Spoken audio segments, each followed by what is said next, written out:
नमस्कार, मी वृषाली पाटील बातमीपत्रात आपलं स्वागत करते। सुरुवातीला पाहणार आहोत महायुती जी धुसफूस सुरू आहे त्या संदर्भातल्या टॉप 9 बातम्या।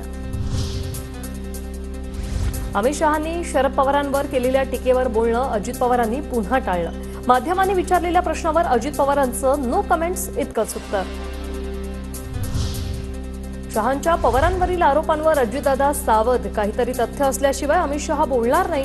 मंत्री धनंजय मुंडेंचा भाजपच्या सुरात सूर। अमित शहांनी पवारांवर केलेल्या टीकेवरून अजित पवार गटाच्या आमदारांची नाराजी। शरद पवार देशाचे नेते, भाजपनेही ते कबूल केले। भाजपने शरद पवारांचा आदरच करायला हवा। नरेंद्र मोदींनीही शरद पवार आपले गुरु असल्याचं म्हटलं होतं। आमदार अण्णा बनसोडे यांचं वक्तव्य। शरद पवारांविषयी इतकीच कळवळ होती, मग दादांसोबत का आला? शरद पवारांची बाजू घेऊन बोलणाऱ्या दादा गटाच्या आमदारांना प्रवीण दरेकरांचा सवाल। शरद पवार भ्रष्टाचाराचे सरदार, मग अजित पवार कोण? बच्चू कडूंचा शहांवर निशाणा। तर शहा बरेचदा चुकीचं वक्तव्य करतात, मग त्यांच्या अंगलट येत असल्याचीही केली टीका।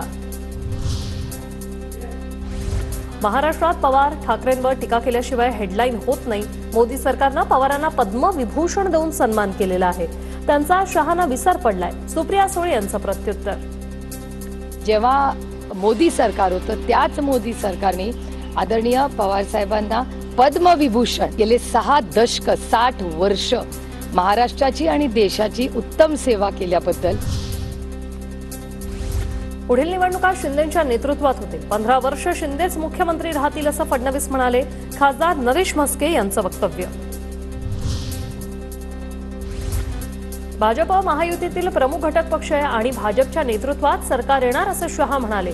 भाजप नेते प्रवीण दरेकरांचं शिंदे गटाचे खासदार नरेश म्हस्के यांना उत्तर।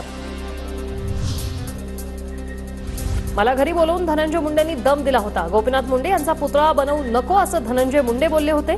शरद पवार गटाचे प्रवक्ते नितीन देशमुख यांचा आरोप।